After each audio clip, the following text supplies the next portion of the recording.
NFL Playoffs 2025. Biggest shocks and comeback stories so far. How did the NFL spiral into such unpredictable chaos so quickly?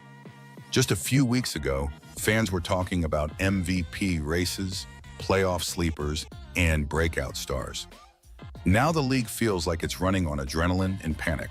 The 2025 season has become a whirlwind of injuries to key superstars, shocking trades that no one saw coming, and financial dramas that make Wall Street look tame. Every headline reads like the next episode in a season-long soap opera. And the question everyone's asking, who's next? The Baltimore Ravens entered this year full of promise. Lamar Jackson was healthy, focused, and eager to silence critics. Yet, once again, fate intervened. A hamstring injury has sidelined the dynamic quarterback, and Baltimore's offense hasn't looked the same since. Without Jackson's dual-threat magic, the Ravens have stumbled to a 1-4 start, struggling to find rhythm under backups Tyler Huntley and Cooper Rush.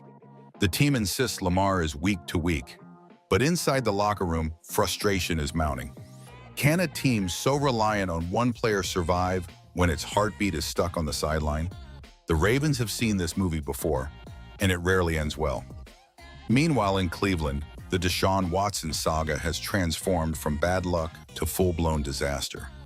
After missing most of last season with a torn Achilles, Watson re-injured the same tendon before Week 1, effectively ending his 2025 campaign before it began. His colossal $230 million fully guaranteed contract has now become an anchor dragging the entire franchise under. The Browns are trying to pivot, giving reps to young quarterbacks Dylan Gabriel and Shadier Sanders. But with Watson's salary devouring their cap space, flexibility is a fantasy. How can a team plan for the future when their most expensive player is stuck in perpetual rehab? The Watson deal may go down as one of the most regrettable in NFL history. Out west, the San Francisco 49ers are grappling with their own heartbreak. Wide receiver Brandon Ayuk, the team's most reliable deep threat, suffered a brutal ACL and MCL tear late last year, leaving a void in one of the league's most explosive offenses. His absence has thrown off quarterback Brock Purdy's rhythm and stripped San Francisco's passing game of its spark. To make matters worse, the 49ers are reportedly considering trading Ayuk to the Miami Dolphins in exchange for pass rusher Bradley Chubb. Is it the right move or a desperate one? The 49ers are still chasing a Super Bowl window that's closing faster with each passing injury report. In Chicago, the story of cornerback Jalen Johnson has become a cautionary tale of ambition and bad timing. After demanding a new deal reportedly worth $30 million, Johnson suffered a leg injury during off-season workouts that derailed both his training and his negotiating leverage.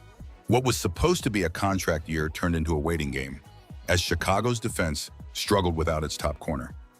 Now the Bears front office is hesitant, unsure whether to invest long-term in a player who can't stay on the field.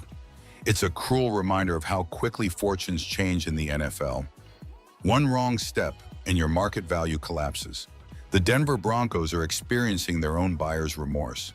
When they signed in safety Talanoa Hufanga to a 3-year, $45 million contract, they believed they were getting a game changer, an instinctive, hard-hitting leader who could elevate their defense.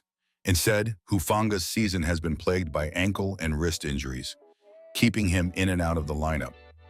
Denver's secondary has suffered without his presence, and whispers have already started about whether the team overpaid for damaged goods. How many times can one franchise rebuild before running out of patience or money? The Minnesota Vikings are also rolling the dice with a high-risk, high-reward move, signing veteran defensive tackle Javon Hargrave to a 2-year, $30 million deal. Hargrave, released by the 49ers after tearing his triceps, is attempting to revive his career at age 32. Minnesota's front office sees him as a leader who can bring stability and power to their defensive line. But can a player coming off a major injury still dominate the trenches the way he once did? For Hargrave, this contract isn't just about money, it's about legacy. For Minnesota, it's about gambling on experience over youth. As the injuries pile up, general managers across the league are shifting from hopeful to desperate. The Jacksonville Jaguars and Cleveland Browns made one of the first big moves of the season, swapping cornerbacks Greg Newsome II and Tyson Campbell in a deal that also exchanged future draft picks. For Jacksonville, the trade represents a commitment to youth and scheme fit. While Cleveland continues to reshape its roster in the shadow of the Watson contract. Still, it's hard not to ask, are these moves strategic or just signs of panic? In Baltimore, the Ravens made another headline trade, sending edge rusher Odafe Owe to the Los Angeles Chargers for safety Alohi Gilman. Both players are talented but inconsistent, and both teams are searching for answers. The Chargers hope Owe can bring some fire to their pass rush, while the Ravens are trying to patch up a defense that's been out of sync all year. Sometimes these trades feel less like progress and more like musical chairs, a frantic scramble to fix what's already broken.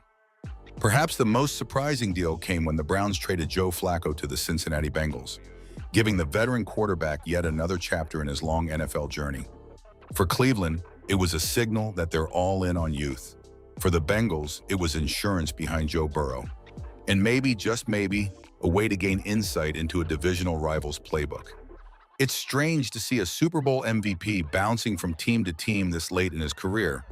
But then again, this is the 2025 NFL. Nothing is normal anymore. Beyond the actual trades, the rumor mill is red hot. A Jay Brown's name has surfaced in Philadelphia trade chatter amid rumored tension in the locker room. Tyreek Hill, despite his on-field dominance, is reportedly growing frustrated in Miami and could be a surprise name to watch. Even Kirk Cousins, now in Atlanta, might be on the move if the Falcons fall out of playoff contention. Could this be the wildest midseason market the NFL has ever seen? And if roster moves weren't enough, contract drama has become the league's biggest off-field storyline. The Las Vegas Raiders shocked everyone by cutting Christian Wilkins just 1 year into his 5-year, $110 million contract. Officially, the team cited rehab and conduct issues, but sources say it was really a messy clash over injury recovery and team communication.